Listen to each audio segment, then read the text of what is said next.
बिस्मिल्लाहिर्रहमानिर्रहीम। अस्सलाम वालेकुम डियर स्टूडेंट्स। आज के ट्यूटोरियल में हम बिजनेस मैथमेटिक्स एंड स्टैटिस्टिक्स जिसका सब्जेक्ट कोड MTI 302 है उसकी असाइनमेंट नंबर 2 सॉल्व करेंगे जो कि सेमेस्टर स्प्रिंग 2020 से रिलेटेड है। तो अपने असाइनमेंट की तरफ बढ़ने से पहले आप सब लोगों से गुजारिश है कि काइंडली मेरा चैनल डिजिटल 5 को सब्सक्राइब कर लें, उसके साथ साथ बेल को रिंग करें और ऑल के ऑप्शन को मस्ट सेलेक्ट करें ताकि आप मेरी अपकमिंग वीडियोस की नोटिफिकेशन जो कि असाइनमेंट और जीडीपी रजिस्ट्रेशन पर मुश्तमिल होता है उसको ऑन टाइम मसूल कर सकें। इसकी ड्यू डेट यानी कि सबमिशन डेट जो आखिरी तारीख है वो 7 अगस्त 2020 है।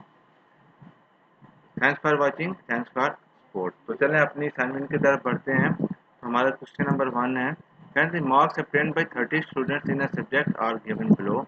तो 30 स्टूडेंट्स ने जो एक सब्जेक्ट में मार्क्स हासिल किया उनकी जो डिटेल है वो ये है। देखिए 15, 20, 21, 22, 35, 40, 45, 16, 31, 22, 26, 29, 18, 41, 49, 43, तो इस तरह अप टू 50 तक मार्क्स चले गए हैं। तो ये अगर आप इनको नंबर ऑफ वैल्यू जो इस डाटा में है वो कितनी है, नंबर ऑफ 30 है। तो यहाँ मैं लिख भी लेता हूँ ताकि इसको मज़ीद हम जब सोचने में जाएं तो हम इसको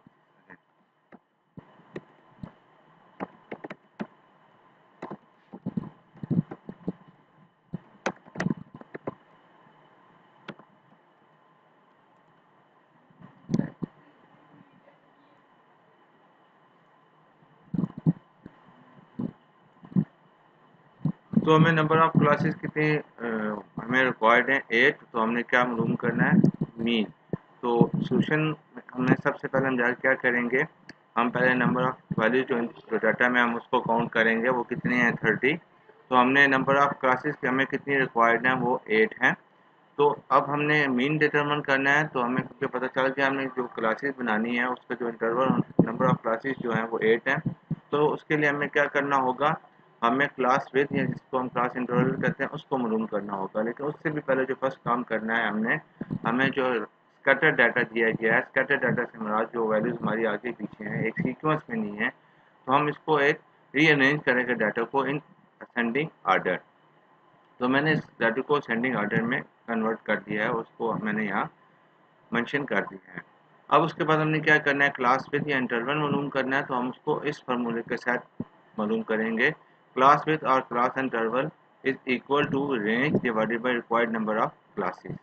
तो रेंज हमारे पास क्या होती है, maximum value minus minimum value, therefore class width is equal to. तो हमारे पास अब असेंडिंग या असेंडिंग आर्डर जो भी आप करना चाहते हैं उस करने का फ़ायदा क्या हुआ कि आपको जो आपको मिनिमम वैल्यू थी वो भी आपने इजीली पिकअप कर ली और जो आपके पास मैक्सिमम वैल्यू थी डाटा में वो भी इससे आपने इजीली पिकअप कर ली।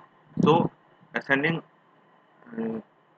डाटा करने का मकसद आपको पता चल गया कि हम इजीली मैक्सिमम और मिनिमम वैल्यूज को पिक कर सकते हैं अपनी रेंज को मालूम करने के लिए। तो हमने क्या किया, हमने यहाँ 50 माइनस 15 डिवाइडेड बाई 8, ये 8 क्या है, रिक्वायर्ड नंबर ऑफ क्लासेज जो हमें चाहिए।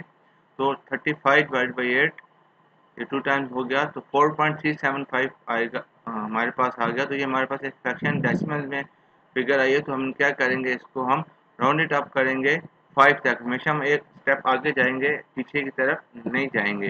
तो हमने इसको कहाँ कर दिया, अप टू 5 तक कर दिया। तो हमें पता चल गया कि जो हमारे पास क्लास इंटरवल है या क्लास विथ जो है वो 5 की होगी। तो अब हम क्या करते हैं, हम एक टेबल बनाते हैं जहाँ हम अपनी क्लासेस बनाएंगे। इस 8 क्लासेस बनाएंगे, उस पूरे डाटे को उस 8 क्लासेस में हम इनकॉर्पोरेट करेंगे। कैसे, अब मैंने पहली क्लास जो ली है उसकी जो अपर बाउंड्री है और वो मैंने 14 रखी है, और जो सॉरी जो लोअर बाउंड्री है वो मैंने 14 रखी है और जो अपर बाउंड्री है वो मैंने 18 रखी है। तो आप 15 भी रख सकते हैं, कोई इशू नहीं है। तो लेकिन इसके दरमियान इंटरवल कितना होना चाहिए, 5 का होना चाहिए। लेकिन अगर आप इसको 18 माइनस 14 करेंगे तो 4 आता है। तो मतलब ये है कि हम 14 को इसमें इंक्लूड करेंगे, एक्सक्लूड नहीं है। तो आप अगर इसको काउंट करेंगे तो 14 के साथ ये इंटरवल 5 का बनता है। तो यहाँ से अगर आप lower class minus low class of the next class करेंगे और यहाँ upper class minus upper class of the next class करेंगे तो अभी हमारे पास जो इंटरवल आएगा वो सेम होगा। तो हमने ये 8 क्लासेस बना ली। अगर आप इसको काउंट करना चाहें तो कर सकते हैं। तो फिर अब हमारे पास फ्रीक्वेंसी क्या है कि एक क्लास में एक डिजिट कितने नंबर ऑफ डिजिट्स लाइज कर रहे हैं या फॉल कर रहे हैं। तो 14 और 18 के दरमियान जाकर देखते हैं कि हमारे पास कितने जो वैल्यूज़ हैं वो लाइज कर रही हैं। तो आप देखें मैंने पहले ही मेंशन कर दिया है अंडरलाइन करके साथ ब्लैक कलर में 15, 16, 18। तो कितनी नंबर ऑफ वैल्यूज़ बिलोंग कर रही हैं पहले क्लास इंटरवल के साथ, वो 3 है। अब हमारे पास दूसरी क्लास इंटरवल आ रही है 19 टू 23। अब हमने देखना है कि इन दोनों में इस क्लास में कितने नंबर ऑफ वैल्यूज कॉल कर रही हैं इंक्लूडिंग 19 और 23 को हम शामिल करते हुए। तो अब हम आगे देखते हैं 20, 21, 22, 23, 23। अब 22 टू टाइम्स आया तो कोई मतलब नहीं, इसका कोई वो नहीं। तो ये डाटे की वैल्यू है, कोई भी स्टूडेंट ले सकता है। तो ये इतना कोई बड़ा मसला इशू नहीं है, ये रियलिटी पे बेस है, फैक्ट्स है। तो कितनी है हमने काउंट किया तो 5। तो उसके बाद हम देखते हैं 24 से 28 इसमें कितनी आ रही हैं। आपकी आसानी के लिए मैंने पहले ही डिफरेंट कलर अंडरलाइन कर दिए। तो यहाँ 4 आ रहे हैं। तो नेक्स्ट क्लास में 1, 2, 3, 4, 5, 5, 3, 4, 4 और 2। तो ये सारी एज इट इज मैंने काउंट करके 5, 3, 4, 4 और 2।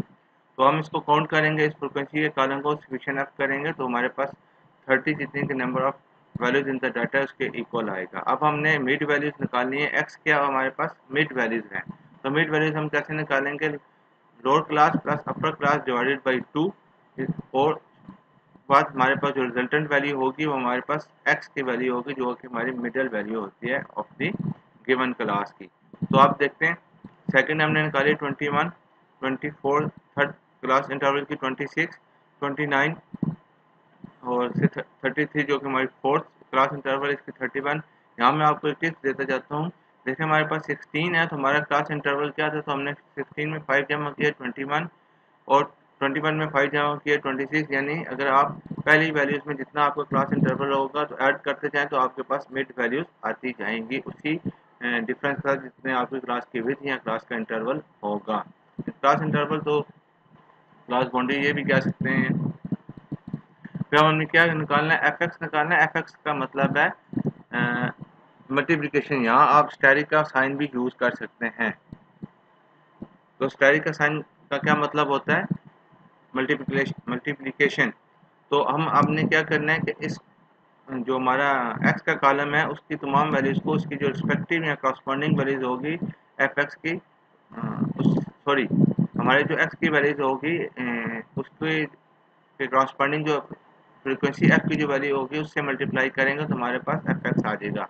16 इंटू 3 48, 21 इंटू 5 105। इस तरह आप सबको मल्टीप्लाई करेंगे तो आपके पास ये सारी एफ एक्स की प्रोडक्ट की फॉर्म में सारी वैल्यूज आ जाएंगी। अब आपने इस कॉलम का समीशन लेना है, समीशन एफ एक्स। अगर आप इसको यहाँ डायरेक्ट डालना चाहते हैं तो भी डाल लें। तो 90, 70 हमारे पास 170 हमारे पास टोटल वैल्यूज आ गई। तो मीन जिसको हम एवरेज भी कहते हैं, इसको समीशन एफ एक्स डायरेक्ट डाल लें divided by summation F 970 divided by 30। तो हमारे पास क्या वैल्यूज आ गई है, मीन की 32.33। इस तरह हमारा पहला क्वेश्चन कंप्लीट हो गया है। अब हमने क्वेश्चन नंबर 2 की तरफ जाना है। क्या कह रहे हैं, find the quartile deviation of the following data. हमें ये डाटा दिया गया है, इसका हमने क्या क्वार्टाइल डेविएशन निकालना है। तो सोल्यूशन निकालते हैं। वही हम सबसे पहले क्या करेंगे, जो हमें डाटा दिया गया है हम उसको रीअरेंज करेंगे इन असेंडिंग आर्डर। कोई भी आर्डर आप चूज करना चाहें कोई मसला नहीं, लेकिन मैं असेंडिंग आर्डर को प्रेफर करता हूँ क्योंकि ये नेचर के करीब है। तो हमने इसको किया रीअरेंज कर दिया 10, 10, 11, 14, 15, 17, 19, 25, 29। तो number of values in the data कितनी है, 9 है। तो formula of quartile deviation is, तो ये हमारे पास क्वार्टाइल डेविएशन का फार्मूला है, sorry Q3 minus Q1, 3 Q1। तो ये हमारे पास क्वार्टाइल डेविएशन का फार्मूला है। तो अब हमने क्या करना है, हमने Q3 और Q1 की वैल्यूज मालूम करनी है। यानी Q1 मीन्स क्वार्टाइल 1 और Q3 का मतलब है क्वार्टाइल 3। तो position of the first quartile Q1 is, ये है, इस फार्मूले का साथ मालूम करेंगे। Q1 is equal to n plus 1 divided by 4। n is the number of values in the given data. तो कितनी है, 9 प्लस 1 डिवाइडेड बाई 4, तो 4 यानी क्वार्टर है तो 4 से हम मल्टीप्लाई करेंगे तो हमारे पास Q1 की वैल्यू क्या आ गई, 2.5 आ गई है। As the calculated value of Q1 is in decimal और fraction, therefore we proceed as follows. क्योंकि हमारे पास जो रिजल्टेंट वैल्यू आई है वो पॉइंट्स में यानी डेसिमल या फ्रैक्शन में, तो हम अब मजीद ये वाली फार्मूला यूज़ करेंगे अपने Q1 की वैल्यू को डिटरमिन करने के लिए। अब इसको भी रीड आउट करना सीख लें। अब हमारे पास क्या है, यानी ये 2 और 3 के दरमियान लाइज कर रही है इसकी पोजीशन, हमारे पास क्वार्टाइल 1 है, ये पोजीशन है, याद रखिएगा, वैल्यूज नहीं है।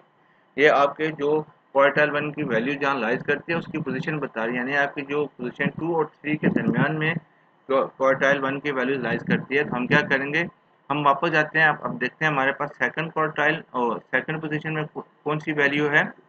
तो आप देखें यहाँ हमारे पास सेकंड पोजीशन में 10 की वैल्यू है। मैं इसको कलर भी कर देता हूँ ताकि आप इजीली इसको देख सकें। तो 10 आ गया हमारे पास।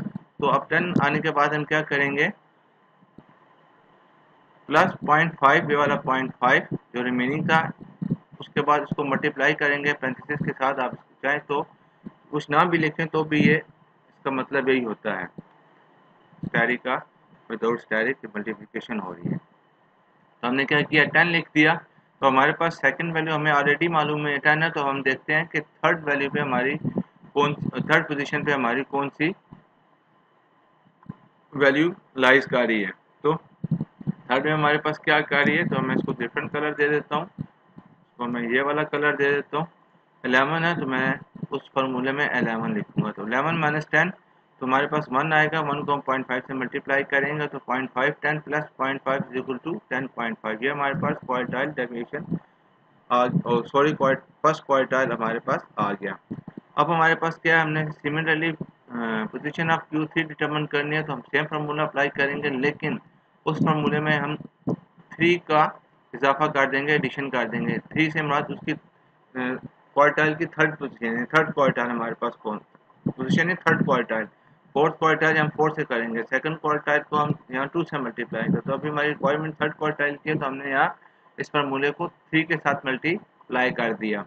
तो इसकी वैल्यू हमें पता है हमारे पास क्या थी, n प्लस 1/4 2.5 थी, जो ऊपर हमने डिटरमिन की Q1 में। तो उसको हमने 3 से मल्टीप्लाई कर दिया, तो हमारे पास क्या वैल्यूज आ गई, 7.5। अगेन ये डेसिमल्स में है या फ्रैक्शन में या पॉइंट में है, तो हम वो जो हमने ऊपर वाला फार्मूला यूज़ किया तो उसको ही हम यहाँ रिपीट करेंगे उसी मेथडोलॉजी के साथ। तो अब हम देखेंगे सेवन्थ पोजीशन पे हमारी कौन सी वैल्यू लाइज कर रही है। तो हम 7 पोजीशन में आते हैं, 1 2 3 4 5 6 7। तो 7 पे हमारे पास ये वैल्यू जो है लाइज कर रही है 19।